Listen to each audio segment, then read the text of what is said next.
WXME AM 780, Monticello, Holton, Presque Isle.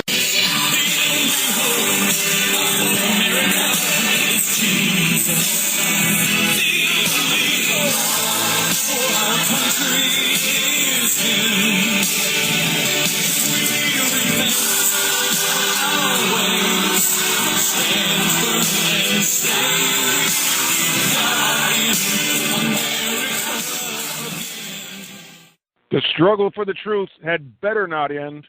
We're fixing to bring somebody on the show in just a moment who is struggling for the truth. We're trying to put the puzzle together, and we have been talking about the Sandy hoax hook for many, many months now. We've got the gentleman on who is pushing the investigation. Stay with us. We'll be right back. We're going to start in just a few minutes. And he will be with us momentarily. This is the Aroostook Watchman Radio Show. This is the show for February 19th, 2014. Thanks for being with us. This is a recorded show because we had to get the guest on, and this is the best way we could do it. And so we're going to rock and roll with this, and he'll be on with us in 4 or 5 minutes. We'll get some of the housekeeping stuff out of the way, and we'll go from there. This is the Aroostook Watchman Radio Show, brought to you on the Constitutional Radio Network, The Conscience of Maine. We're brought to you on 780 AM in Monticello on WXME, WBCQ 94.7 FM, and throughout the state on our little micro transmitters. We have this little system set up, and it works pretty well. And it's in Westbrook in the Back Bay of Portland. We are on 88.1 in Bangor and Brewer. We are on 96.5, and in Lewiston we are on 1700 AM. We are on the internet on TalkShoe.com. This interview will be recorded and archived and can be accessed by going to TalkShoe.com and searching for Aroostook Watchman. That's AROOSTOOK. Watchmen, not watchman, watchmen. We are plural. There are many. Just because I'm sitting here talking doesn't mean I'm the only. Steve's a watchman, Mike's a watchman, Gary's a watchman. There's watchmen all over the country. There's watchmen on the wall. This gentleman that we're going to have on in a minute is another one of the watchmen. Looking forward to that interview. And so you can go to AroostookWatchman.com or AroostookWatchman.me and find some information for us. Also, you can also listen to the archives from the TalkShoe widget there. Okay, I am going to, and Steve Martin is on the call. My goodness, a flash from the past. Good afternoon, good evening, good morning, Mr. Martin. Hello, sir. How are you? I'm fine. How are you? Are you still a free man on the state of Maine? I am still a free man in the state of Maine.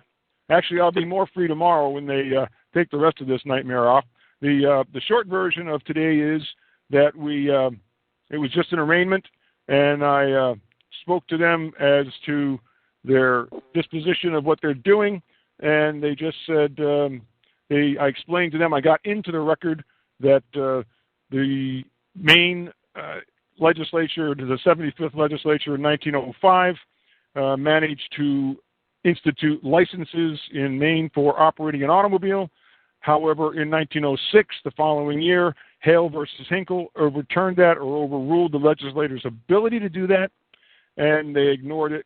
And then in 1969, in Shapiro versus Thompson, it was completely stated that unless you were operating in commerce, no license at all was needed on the highways of this country. So the judge, he finally shut me up at that point and asked me if I was going to plead guilty or not guilty. And I spoke kindly to him. He's a gentleman. He's not rude. And so I spoke in like manner to him and just said that I am not pleading. I would not plead. I will simply state that I am innocent. And he moved it to trial. We're going for a jury trial, so we're going to get this into the hands of the jury. And so this will give us an opportunity to explain to the jury about jury nullification. So we should be able to get some jury nullification booklets into the hands of jurors in Maine. Wouldn't that be interesting? Oh, okay. Do you have a date for your trial, Jack? March 25th. That Okay. may change because we may end up putting two together. Okay, I'm going to call Mr. Hellwig right here, and let's see what happens. Hello. Yes, Mr. Hellwig, this is Jack McCarthy. We spoke momentarily ago. Right. And I appreciate you being with us. You are on the air live with Steve Martin and Jack McCarthy on the Constitutional Radio Network, The Conscience of Maine, coming to you from the very, very northern end of the state of Maine. And this is Wolfgang Hellwig. Is that correct? Hellwig. Yeah, perfect. Okay. Perfect. You, sir, I heard your interview. I was stunned by it. Actually, Steve sent me the link to it, told me I got to get you on. And I listened to the interview you did, and I was stunned. We've been reporting on this. Steve's the digger. Steve has found all this stuff out, and we've been reporting on the fact that the information that we've gotten has not been true. We don't know what the truth is altogether, and I like your approach. You're going to put it together as a puzzle. Please give our listeners, Right. You are located in Florida, and you just decided that there was something fishy about this. Please give us the beginning version of why the heck you did this, and then we'll get into some of the details, because I know you had a very interesting visit today again. Yeah, well, it all started about a week before Christmas when two homicide investigators from the Lake County Sheriff's Office here in Florida, which is my county, and I want you all to know I'm well known in the community. I used to be the director of school safety for a school district of 65,000 students. I used to be the director of risk management for another school district of 45,000. I used to be a Florida State Trooper back in 1974 through 77. I worked as a U.S. Customs agent. I left that profession because, you can only put so many people in jail, and that's not who I am. I want to prevent people from going to jail. I want to do all the right things. I'm a naturalized U.S. citizen. I raised my right hand. I used to be a police officer. I feel comfortable in that environment. And they come in and they basically look at me and said, we need to have a conversation. I said, absolutely, whatever y'all want to talk about. Well, the first thing they tell me is that they got contacted from Connecticut, and basically they went right to the point that I need to stop asking questions about the Sandy Hook shooting, or the Connecticut State Police are going to file criminal charges against me for felony. And I was stunned. I just want you to know something. I sat back. You have got to be kidding me. For 10 months, I have done everything professionally, responsible. The Connecticut Freedom of Information Act is the method that we use to get public records. And not anybody has sent any documents to me, not the Newtown Public Schools, not the Newtown Police Department, not the Connecticut State Police or their emergency services. I want you to know and to listen, not one, and the big thing is they don't even return phone calls. Now, when I was a school principal, I may not like to have to call you as a parent, but it's my job. I have to listen to you. I may not like it, but it's our job. These people just flat don't call you back. So that's where we are. Well, that's amazing that they don't even call you back. I mean, you're a professional. You're not me. You're a professional. You're not a truck driver trying to give them grief. You have a reputation. You have credibility, and you've gone through and done it by the proper channels with the proper forms, and still no response. Well, it is. See, that really stuns me because what I do for a living, I travel the country. I'm a national school safety consultant. I'm an expert witness in school safety shooting and incidents in both state and federal courts. I'm recognized to give my opinions. I have presented to over 150,000 school principals, superintendents, school board members, and my job is how to make our schools safer. Now, I want you to think about that. I travel the country. I'm trying to help school superintendents, school board members, and parents to make sure that their schools are safe. Here in Connecticut, I can't even get a phone call. No respect whatsoever.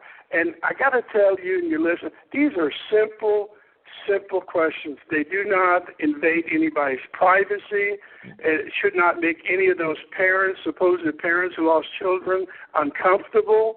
It shouldn't make anybody uncomfortable. These are just basic, simple questions. And, I'm looking at 7, 10 questions. And if they can't answer those simple questions, my point of view is I don't believe children died on December 14th, 2012. Wow.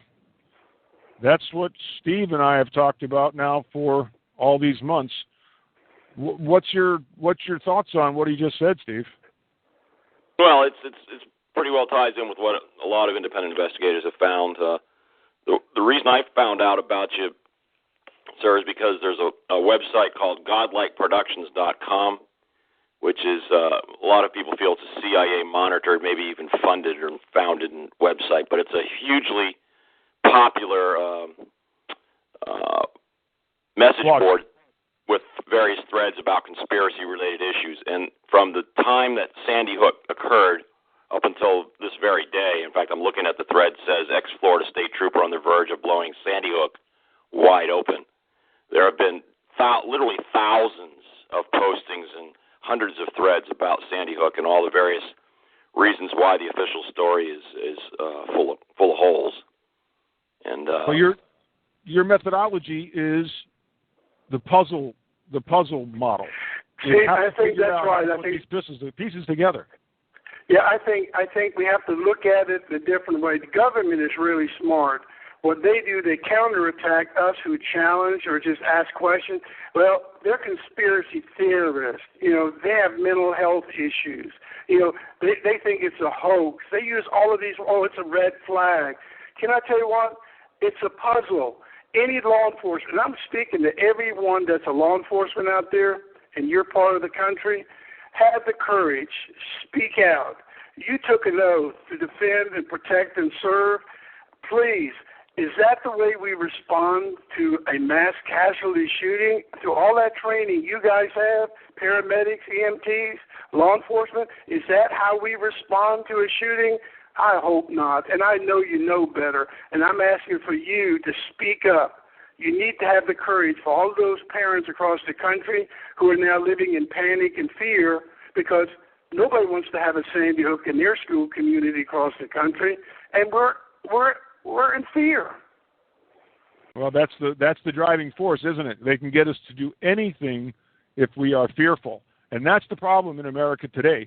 We have been coerced into a fear mentality. I fear that I will get stopped by the police. I fear that I will get sued. I fear that I will be targeted. I feel that I will be ostracized. Right. It's all about fear. So what are we going to do about that? You tell us a little bit more about what you've done and where you're going with this, and then get into the latest conversation that you just had with law enforcement.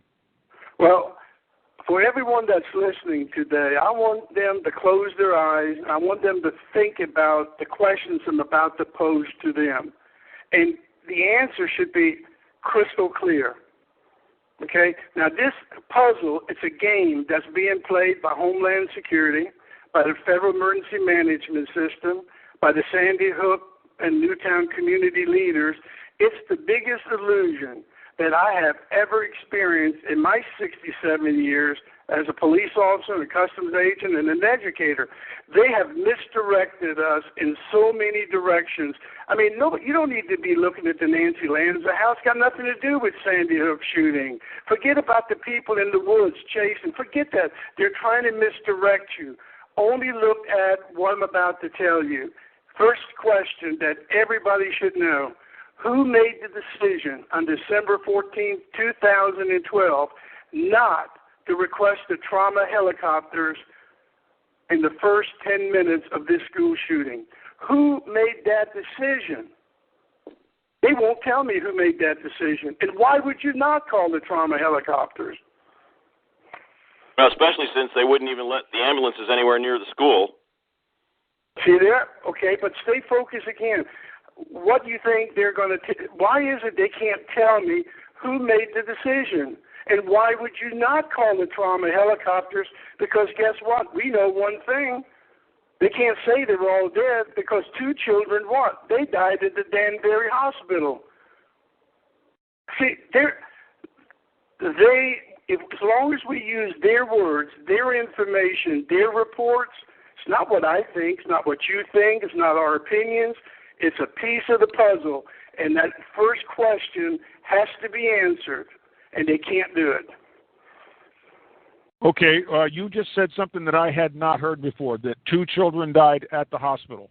Yes, remember, you have to remember, the doctors at the Danbury Hospital had a new conference, and their announcement was that 2 children who arrived at the Danbury Hospital had died. Now, here's the second part to that question. How did they get there? They never allowed. Here's the second question. I have never seen this in my life. I've been at Columbine, Jonesboro, Paducah, Bethel, Alaska. I have never seen Connecticut State Police or Newtown Police or any police agency not allow paramedics and EMTs inside the school to treat the seriously injured or those clinging to life. Who made that decision? I want to know the person's name. I want to know the idiot who didn't allow them to go in there to save those children. Well, those people they were not part of the script. They were not allowed to see what was really going on inside that building, or not going on inside that building. But then how can you make this a national panic? How do you create national panic and fear but not follow the first responder protocols that everybody's been training in? I can challenge you. You look at every training video they have in Newtown or Sandy Hook, when they have supposedly an active shooter drill sponsored by FEMA. Remember FEMA, Homeland Security? Guess what lands every time during the drills? Trauma helicopters. Now, they're doing it with practice. You have supposedly 26 children dead and stabbed, and you don't even bother to bring the best medical care in as quickly as possible. And what the listeners need to know, I called Lifestar Helicopters out of Hartford, Connecticut. I said, guys, help me understand something. I'm old, but why in the world would you not respond to Sandy Hook? Mr. Halbig, we were just as surprised as you were. We were not requested. Now, I want you to think about that one. They're on standby. They are ready to fly. They're ready to help. They're ready to provide medical care. And guess what? They're not even requested. Now, who made that decision? I want to know. That sounds eerily similar to the stand-down order, doesn't it? Yeah. Well, see, this is the puzzle, and we're going to put this puzzle together. What's the next question? One piece at a time. Well, there's 1,000 loose threads here, and I just want to encourage you, sir, before you get much further into this with the authorities, to check out some of the information on that website. It will astound you how many good American patriots around the country have been posting on godlikeproductions.com and putting pertinent questions, and also, lots of timely, on-site, personal experience stuff that's going on in Newtown that's being reported on that website. It's just unbelievable. Some of the the links to Satanism that goes on in that community, the links to Masonic lodges, the links to just about everything you can think of, ritual sacrifice, all of it was going on in Newtown. And yeah, but see, guys, I'm just asking for your help and your listeners. Don't get distracted with a Masonic lodge, with all of it. Stay focused. If we're going to solve the Sandy Hook shooting, whether it happened or not, we have to laser in on and be focused. We can't be distracted with all of this other stuff. And I think we have them because they can't answer pieces of information on that website that need to be heard in a court of law. For example, are you ready? I agree with you, and that's why I'm trying to host a conference in Orlando in about 3.5 months. We need to get people who have a passion, just like you guys have. You've been doing this for a long time. We need to come together. We need to get in the room. We need to spend a couple days together. We need to look at each other. We need to come up with a game plan. The government is counting that we're too stupid, we can't get organized, that we're fragmented. We need to change the game plan. We need to play like they're playing. What's the rest of your puzzle questions that we want? Well, are you ready? Yes, sir. Okay, number 3.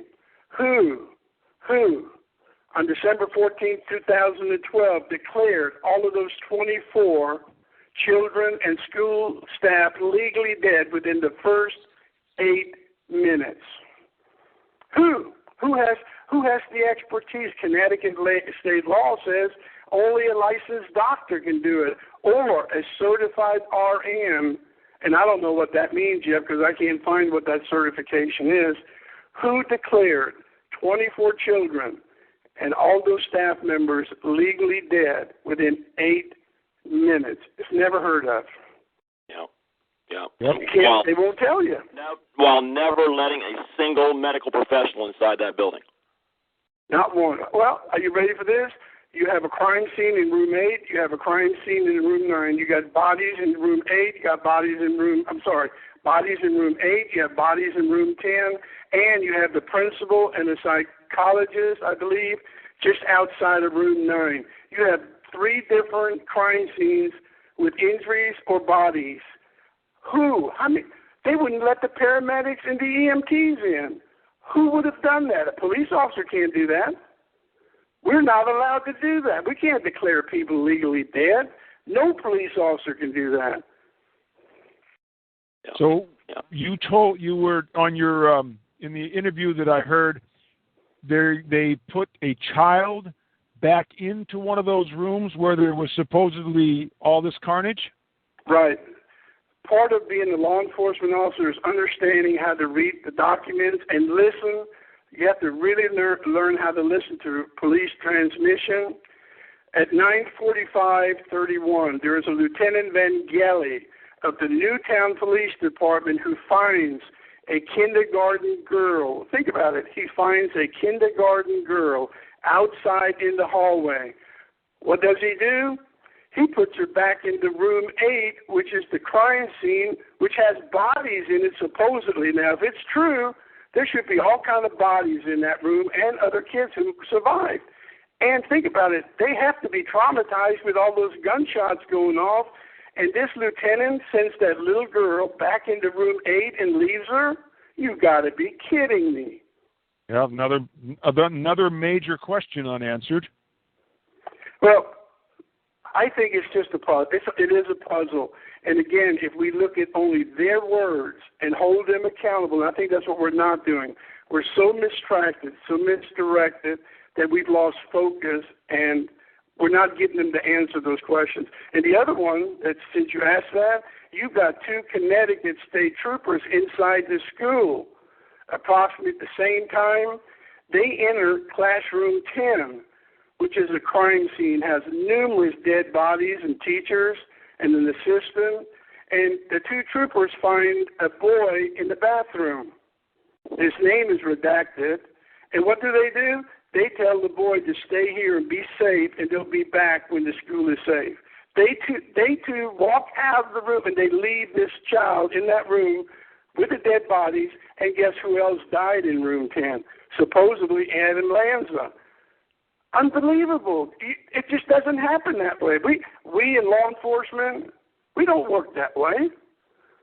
It doesn't make any sense how that people that are trained police officers, you guys, I'm ex-military, you don't even think about it. It's so ingrained in you. You do the right thing automatically. That's what the training is all about. That's what those drills are all about. You would never leave that child. It would be automatic that you would cover that child. And think about it. That child was in the bathroom hiding, supposedly. Now, how many shots did that little boy hear? I mean, think about it. Multiple fatalities. People are bleeding, blood everywhere. And they're going to leave that child in room 10 until they come back? Well, nobody does that. No, I would give you the scenario that if that child was actually there, that child was not one of the class actors, but was there to be able to testify that he was traumatized. He was in the bathroom before the drill went down. Absolutely. And you remember now, room 10 is the room where the teacher and the teacher assistant were both killed. So there's no adults left in the room. And here's the one that really, if you remember, listen to the transmission. At 9:55, 31 a.m. on December 14th, I want you to listen to a police officer get on the dispatch on the radio communications, and all of a sudden you could hear his voice. We have multiple weapons. We have a rifle and a shotgun. Now, guess where he's at? He's in room 10. And guess who else is in room 10? Adam Lanza, supposedly, shot to death, committed suicide. Now, where did that shotgun go that he talked about in room 10? Nobody ever talks about that shotgun.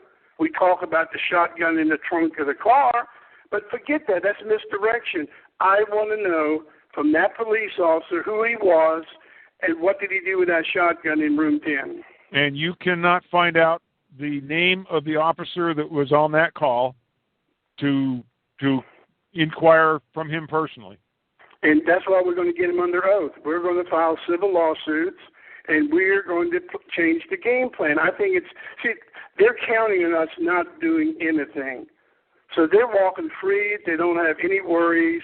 But I think once we get 8 or 9 people that I think I've identified and, under oath, and get a stenographer in here with a bulldog attorney, I think we're going to break somebody. And then once you break somebody, just like Watergate, guess what? It just rolls. The thing is, with this one, though, when it breaks, it's going to be civil war. It's going to be that serious. When they find out that our government staged this entire event in order to take our Second Amendment rights away, it's going to lead to civil war. So what's the answer? Not find the truth, just let them do what they want to do? No, I'm just saying we need to be prepared for that eventuality because the people that are in charge of this country are not going to go down peacefully. That's why they're buying up all the bullets. Have you seen how many bullets they've bought, Homeland Security? Yeah, 2.5. They're buying everything they can. And outlawing the rest. Well, you know what? I am such an easy person. I don't want to cause grief for anybody. But in my profession, when I stand in front of, like the other day, 200 school board members, and they look at me and they say, Mr. Halbig, what do we need to do? How do we prepare? Because we don't want to have a Sandy Hook in our community. You know what? I can't tell them because I don't know what happened at Sandy Hook. I have yet to figure out the truth. So I'm in a dilemma. Well, I know the answer to that question. Whether we know the answer to Sandy Hook or not, the answer is the Constitution says that those that are inclined to have the right to carry at any time, no gun-free zones, no safe places for criminals. Absolutely, I agree. Okay, good. One of the things that you said on the other interview that I heard that I was just I can hardly get the words out. It makes my heart ache. If one of my kids was in that building and was killed in any building, I would see that child, I would touch that child. And you say that no one did. Can you imagine you and your wife, this is your precious kindergartner. I mean, the love you have for that child, and all of a sudden you get absolutely the worst news that any parent could ever receive. And all of a sudden, you know that they're down at the morgue, they're down at the medical examiner's office, and you and your wife show up down there. They do not allow to see you. They do not allow to let you see your child. You have got to be kidding me. Pardon my French. They're going to show you a picture? No, it would be a cold day in hell. I'll tell you what. Who could get in that room to keep me away from my kid? And they've got all 26 people who lost loved ones on that day never got to touch their loved ones. They that never is unheard of. Or wanted you know to. That before. They never wanted to because the whole thing was an acting job. We know that. We have actors from all over the place coming in the 2 or 3 years prior to Sandy Hook, setting up shop, pretending to be part of the community. They're there for one reason, to pull off this job. After the job's done, they're all staying in the community. You just brought up a great point. There are so many people who care about this country. You know, they email me and they call up. You know, and they can't believe I answer the phone. You know, first of all, they go, oh, you answered the phone. You know, and here's the thing that I've learned, and I've got the documents. I've already forwarded them to a lot of other people. 18 out of the 20 children that supposedly died on December 14th. All of those parents moved in the year of 2009, just around Christmas, okay? Yep. How much do you think they paid for their homes? Remember, 18 out of 20 that I found so far. How much money do you think each of those parents paid for their homes in Newtown or Sandy Hook? Probably not Out much. of time. Zero. Right. Zero. We're talking $300,000-$400,000 house. Sir? I said we're talking $300,000 or $400,000 houses. Yeah, $300,000-$400,000 houses, and the transfers were done on Christmas Day. Now, you tell me what mortgage company is open on Christmas Day for 18 transactions? Well, that particular All I want them to do is explain it to me. All I'm saying, hey, guys, I have a question. There is an explanation for that. Okay, that part has been solved. It was just that was the last booking day of their computer system. So that is not. Don't run with that one. Is all I'll tell you. I don't want to waste time on it. No. Are you ready for this? No. Stay put. Okay, I don't. Are you ready? I looked at it again a year later, 2010. Nothing has changed. Zero. Nothing's changed. The point is they didn't pay anything for the houses. Right. Yeah, it's not the date. It's the fact that No, it's not the date, but it really is that they didn't pay for the home. How can that be? Well, if you look at who owns the house, they're SERVA houses. They're owned basically by government, and they transfer. You know how they transfer homes? Sure. Yeah, it's just a governmental process. Yeah, if you have a government job and you're transferred and you own a home, the government has to guarantee that they will buy it, and if you're transferred and you can't sell it in a certain amount of time, so the government has lots of those homes available. Yep. Interesting. Now the question that your listeners ought to have, why did all of those parents in 2009, all of them pick Sandy Hook Elementary School as the school of their choice? Now remember, I'm talking now as an educator. Why did all those parents, 20 of them, why did y'all pick Sandy Hook in 2009 as the school that you want your child to attend? What you're implying is that they had other choices. They have other choices in the community, but what they stated, if you listen to some in the interview, they said that Sandy Hook was a vanguard school. You know what that means? State of the art. Best school in that area of Connecticut. So they decided to move there just because of Sandy Hook Elementary School. But guess what people don't know about? Shoot. Are you ready? Yep. Sandy Hook had the highest level of lead paint. Sandy Hook had a serious and high level of asbestos, both in the ceiling tiles and the floor tiles. They had asbestos in the insulation. They had PCP all over that school. Now, why would you want to bring your child into a school that has serious health problem issues? Because they knew it was scheduled to be demolished. Isn't that interesting? Are you ready? Here you go. Columbine. I was at Columbine 3 days after the incident. They renovated the media center. I mean, the bombs were going off down in the cafeteria. They had fire. They had explosions. They went back and renovated, and I want you to know, if you went there today, it looks beautiful. Now, but you still remember Columbine. But they try to fix in such a way that it's a really nice climate for which kids can learn. But why would you only had 2 classrooms and a hallway, and you had to tear down the whole school, and now you have to spend $50 million to build a new school when their enrollment is declining? It just doesn't make sense. That's their standard MO, is to waste money. So that part, I think everyone will get a chuckle out of. I mean, we know they're going to waste money, but the amount of actors at this particular crime scene is just stunning. Have you seen the Greenberg photo album? No, I have not, sir. Oh, you really need to take a look at that. It'll just blow your mind. The Greenberg clan is up to their eyeballs in Sandy Hook. We're talking about Dallas Green, a.k.a. Greenberg, and his clan. Okay? I love it when you guys say AKA. I've never seen so many parents have multiple names. Yeah. Well, Dallas Green was of the baseball team there in Philadelphia, former manager, is also very closely tied with the Illuminati and some high-level globalists. And his clan, the Greenberg clan, there's a family album of hundreds of photographs of them that was compiled, and then you take a look at photos of these parents, supposedly, and children, and other folks involved in being interviewed by the mainstream media at Sandy Hook.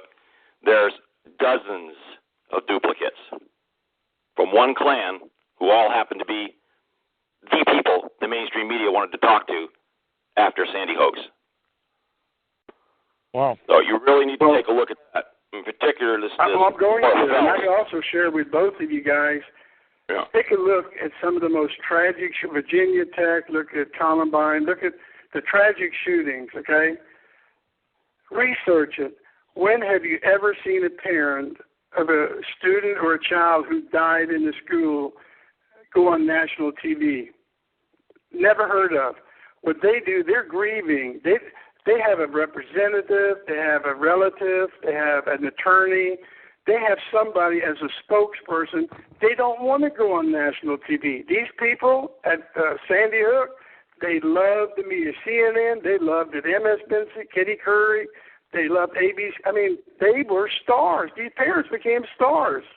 Yeah, and in the case of Emily Parker, her dad, Robbie, was cracking up just before he went on the air to talk about how much he missed her the night of the tragedy. I mean, he's literally laughing off camera. And there's a YouTube of that. Have you seen that? Unbelievable. Yep. Unbelievable. And I'm waiting. I'm truly, truly waiting that law enforcement officers who are listening today to this, dear God, don't stand by.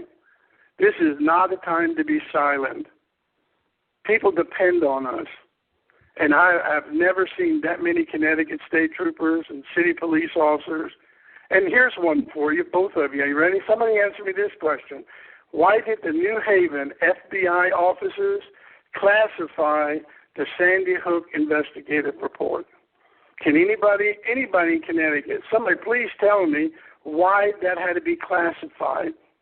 That makes no sense whatsoever. And why did it take 10 months to release it? Well, I contacted the New Haven FBI officers, and I asked very nicely, I said, how can I get a copy of the FBI investigative report? Because you have to remember, the state attorney for Danbury, he did not include any federal information or investigations in his report. He actually has a paragraph that this report is only put together by the Connecticut State Police and the Crime Squad. No FBI information. So I'm going, well, that sounds really strange. Why have the FBI there? So I called New Haven. The agent, female agent, says, Mr. Halbig, you're never going to see it in your lifetime. That report is classified. I said, you mean to tell me you send it to President Obama? You send it to Attorney General Eric Holder and former Director of the FBI, Robert Mueller, and they got it within 72 hours, and we, the people, have to wait 11 months to see a bunch of garbage given to us that's misinformation, misdirection, redacted. That's not how we work. Have you done the Freedom of Information Act to the FBI on that document? No, because she said you will not get it. It's classified. She said even if you submit it, the Freedom of Information Act, she said you won't get it. But I can share with you all of my correspondence with the FBI in a 4 months period, asking certain questions like from the behavior analysis, behavior specialist, what did they see supposedly with Adam Lanza. And I'm going to tell you something. A child with autism, now everybody should know this, a child with autism, even with Asperger, if there's one common denominator that's with all children that have that disability. They have poor motor skills. Now think what that means. Very poor motor skills. And their muscle tone is weak. And when you watch them in the PE classes, you can see the 16, 17, 18-year-olds, 19-year-olds, very poor coordination, even if they have Asperger's. So how does a young man by the name supposedly Adam Lanza carry a rifle, a shotgun, 2 handguns, all that ammunition, all those cartridges? I'm not that good of a shot. I'm an excellent sharpshooter, and I couldn't even do that. That's they could absolutely crucial. The fact that there was only one supposed wounding and 28 dead. That ratio right there is all you need to know that the entire thing is a lie, especially when we're saying it was done by a guy with no military training who's probably 128 pounds soaking wet, could barely carry that stuff into the school, let alone act under pressure like an expert marksman. And think about how many times he had to change the cartridges. Each of those AR-15 only hold 30 rounds, right? Right. 153 rounds were fired based on the Connecticut State Police report. So guess what? 30, he had to change the cartridges at least 5 times, right? Would we agree? Right. But where's the 20 or 30 wounded there should have been? Where are they? Yeah, and 8 Nobody's and 8 been allowed minutes, he to accomplished. survive as an eyewitness to this event. Yeah. The puzzle. See, this is a puzzle that they cannot answer. And that's why we, the people, need to stay focused on just the little pieces and put them together. And they have to answer those pieces. And they can't do it. Therefore, guess what? There is a serious, serious problem. What happened on December 14th, 2012. I hate this whole concept. I hate this whole conversation. It makes me think I'm crazy. Well, that's what my wife was about to divorce me. When I actually started looking at this, my wife said, you better drop it. My wife said, if you don't quit, and when I kept telling her, I said, Yogi, my wife's name, I said, you know what?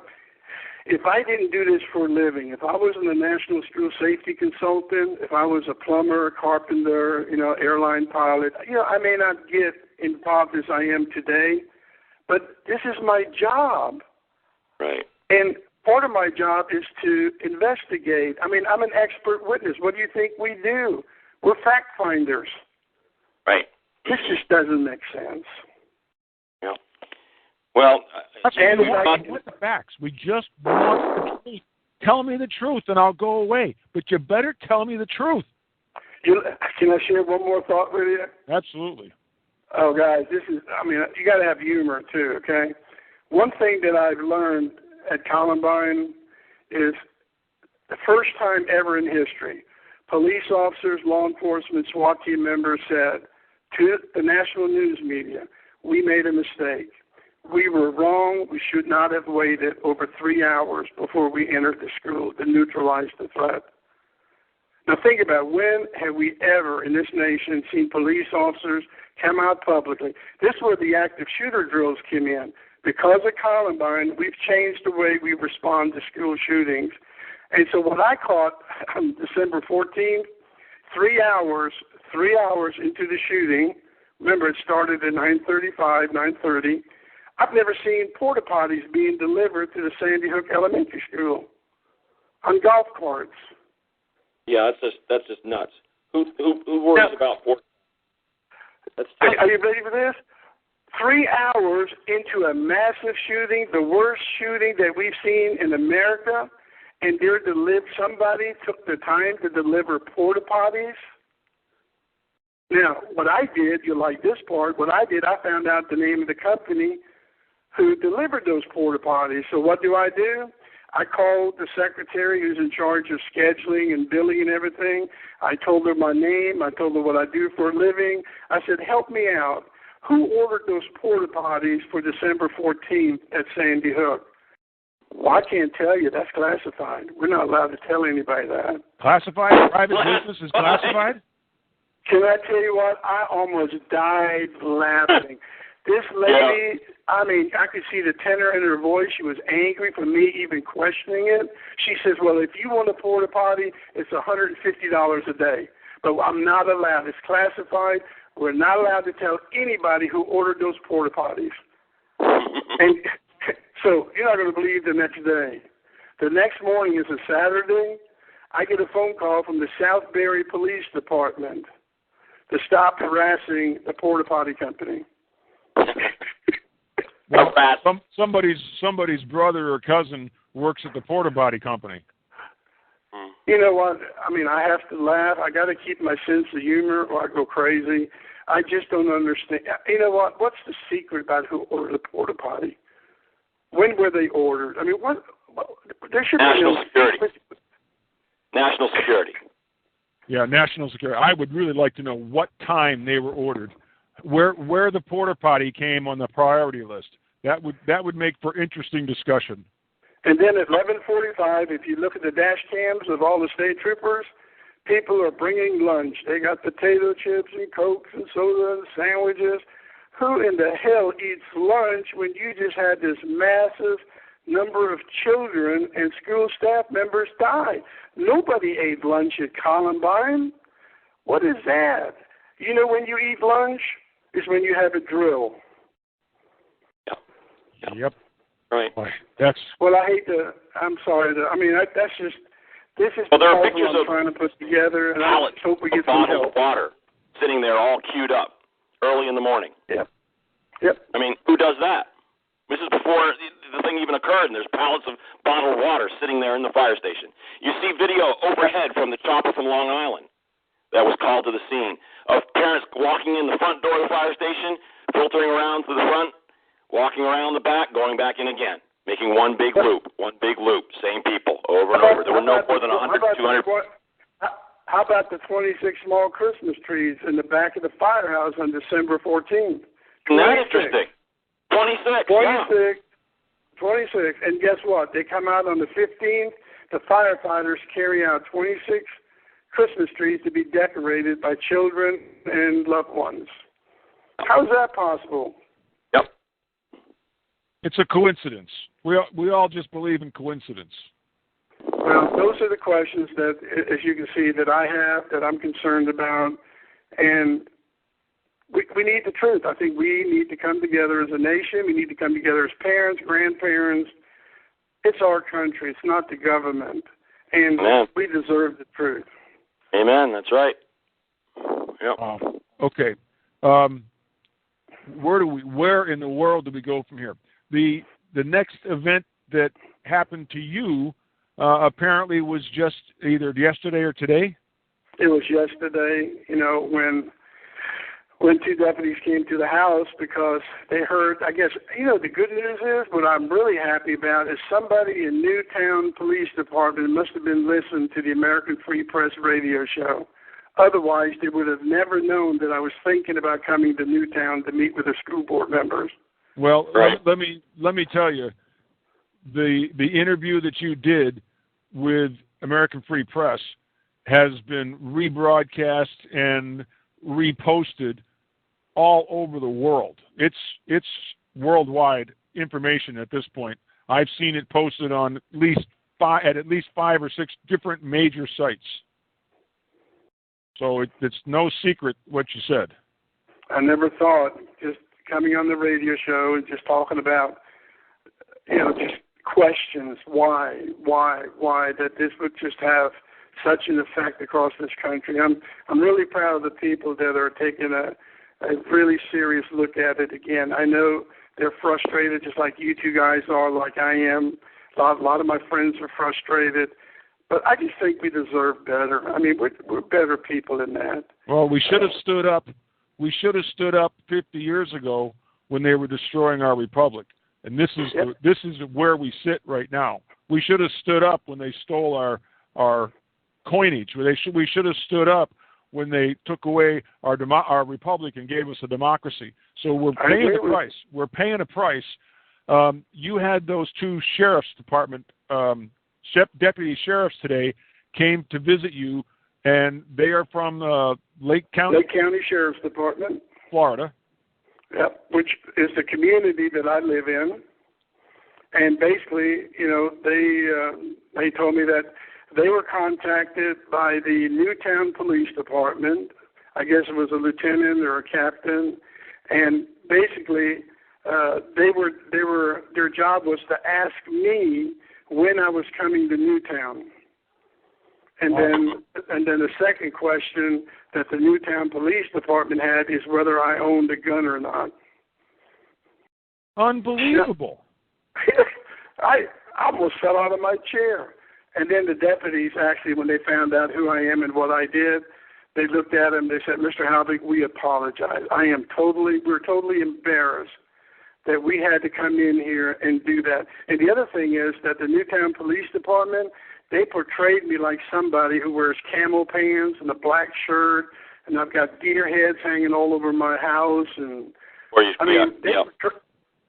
they're going to come out. Listen, very bad. When your story breaks nationally, you will have been harassing people for weeks. You will have been calling these people dozens of times in the middle of the night, at home, and harassing them. That's the way it's going to break in the news. Are you ready? And what you've done, you've made 1 or 2 or 3 phone calls during business hours. You filled out the proper FOIA paperwork exactly the way Connecticut and federal law requires, and they're going to frame you as some sort of nut job who's a lone nut out there trying to harass the poor victims of Sandy Hook. And you'll be called a sovereign citizen. I have friends now. There are a lot of friends. It's no longer just Wolfgang who they can call a fraud. Now we have quite a few people that actually feel the way I feel, and I think we're going to come together. We're going to have this conference, and I think we're going to come up with a game plan. And I think we're going to file civil lawsuits. We're going to depose people. We're going to collect information under the Connecticut, and we do it legally. As you just said, I might not be doing it correctly, but the attorneys are going to do it in the proper format, and they're going to have specific time periods to respond. I mean, I told you, I've been doing this 10 months. I can't get anything.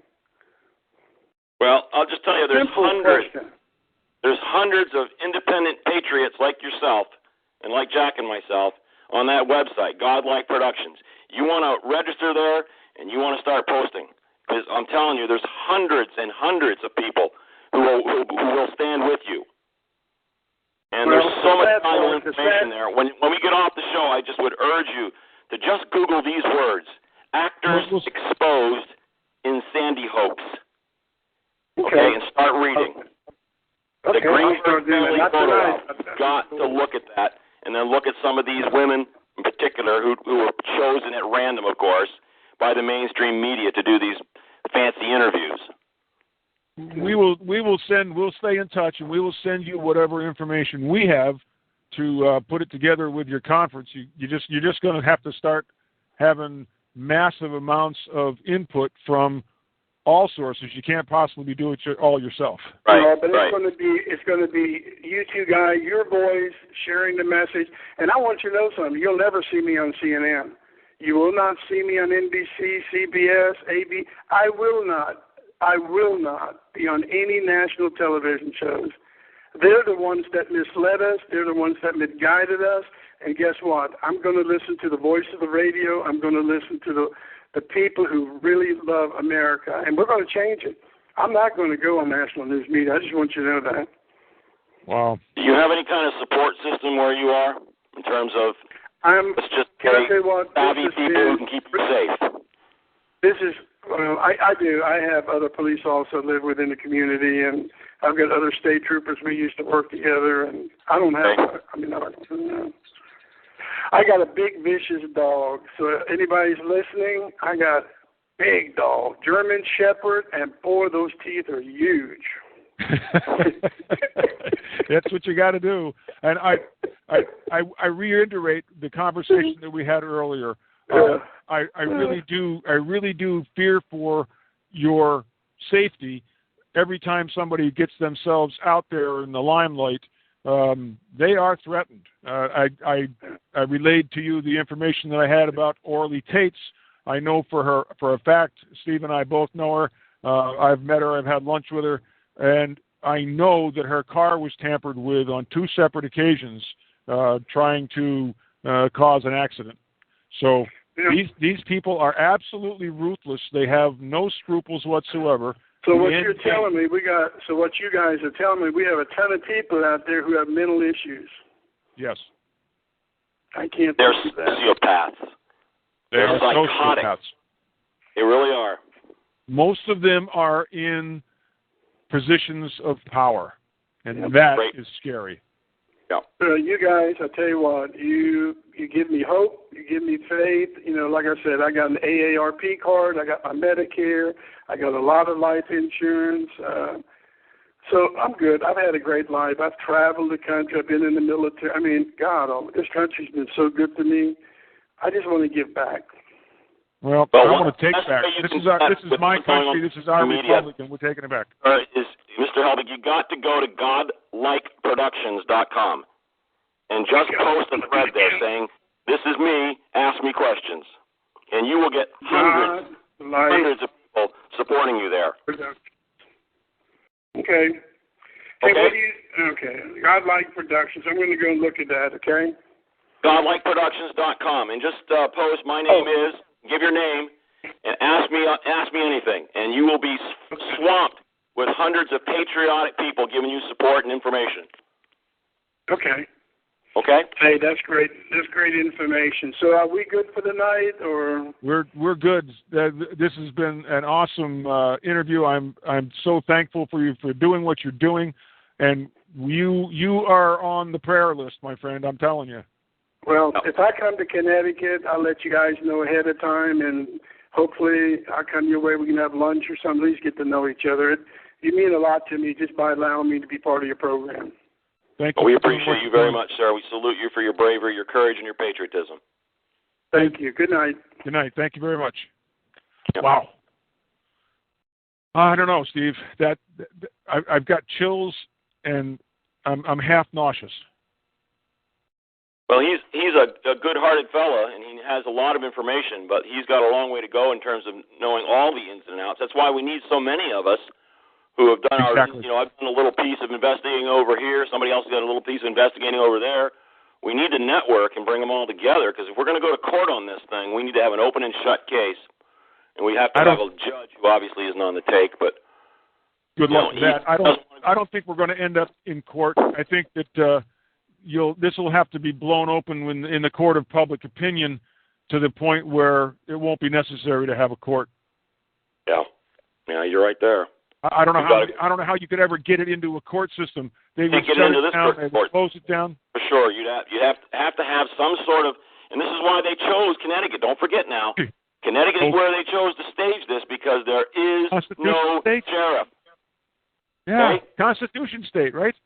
Yeah, Constitution state with no sheriff, no opportunity for a citizen's grand jury, no opportunity whatsoever for independent investigations to get a real hearing.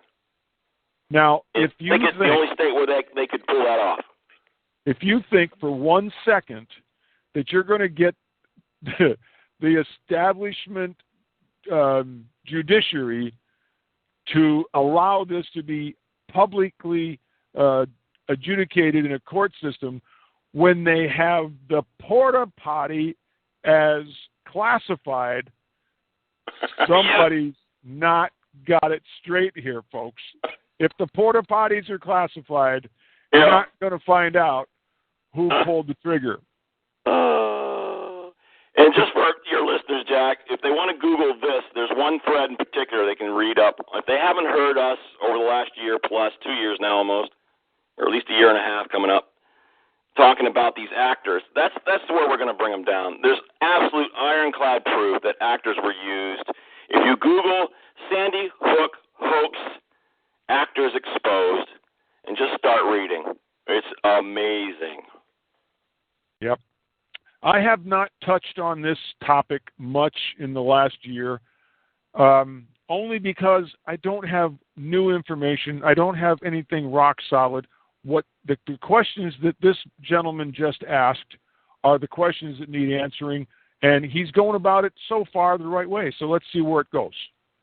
Yeah, absolutely. Wow. Great Steve, interview, it's Jack. good to hear your voice. It's good to have you on the radio. People, every time you pop in folks in chat say, "Oh, there's Steve. Good to hear him." So it's good to hear your voice on the radio. Thanks for jumping in there. I knew you would have some pertinent questions and some support for this guy. Yeah. Well, thanks for inviting me back to the show, Jack, and thanks for standing up for all of us against the, corrupt court system here in Maine. Let's hope you get a fair hearing and going forward. There are individuals. We have to remember that we're still dealing with human beings, and just because someone holds the somewhat position of a judge or a lawyer, even though the judicial system is completely messed up and the legal system is a total sham and the bar member issue is huge, that doesn't mean that the individuals are personally corrupt. They've been lied to. They bought the lie. They should have known better.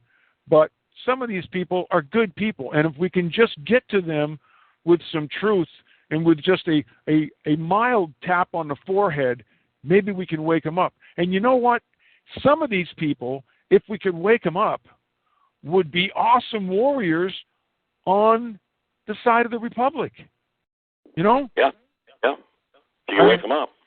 Yeah, if we can wake them up. Some of the lawyers, I've got a friend that acquaintance, I should say, who's a lawyer, and he's a scrappy little turkey. And if we could just get him to realize, and I know he understands some of it because he wouldn't answer some of my questions.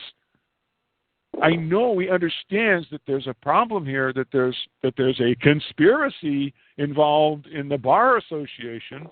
If we could just tap him on the head light enough but strong enough to wake him up, they would turn into generals on our republic real quick, wouldn't they? Because they're smart and they know where the bones are buried. Yeah. Yep. Well, thanks, folks, for being with us today. We're going to sign off. It's been an awesome show. We'll probably air this 4 or 5 times. It was so good. We're going to keep up with this gentleman. We're going to try to protect him. And if you're inclined to pray, please do. Pray for this man and his family's safety. He is a target for sure. That's all for today.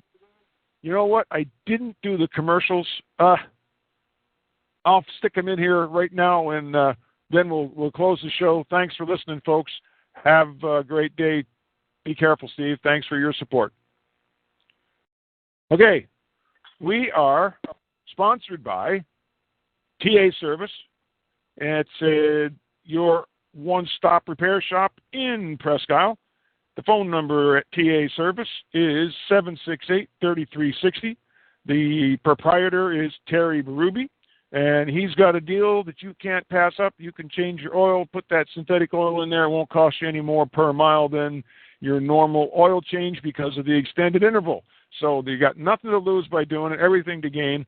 The car runs better, starts better, and has less wear and tear. So TA Service on Dyer Street in Presque Isle. They support us. We appreciate it if you support them.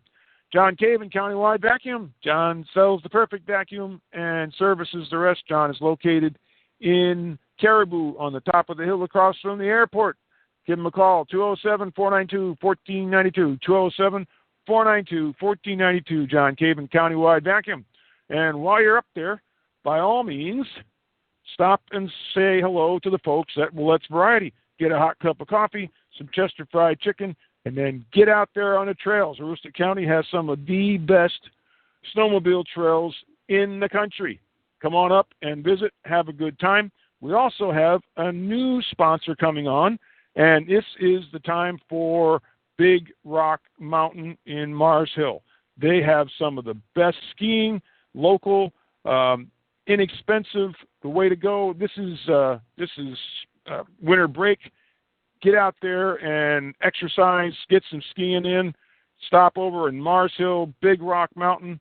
You'll love it. They're just coming on. We're going to do some advertising for them. We're glad to have them with us.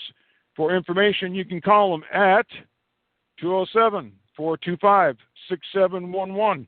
Great, all kinds of accommodations in the area, everything you could possibly imagine for recreation. BigRockMaine.com in Mars Hill, 207-425-6711. And if you're in the Bangor area, or if you're going to Bangor for the tournament, stop to the Natural Living Center, pick up your supply for the rest of the winter, And if you order in advance, give them a call, and they will put a nice discount on it and have your name on it ready when you get there. 207-990-2646, 207-990-2646, Natural Living Center in Bangor. Great show, folks. Thanks for being with us. Have a great day, and we'll see you on the radio. WXME AM 780, Monticello, Holton, Presque Isle. Jesus.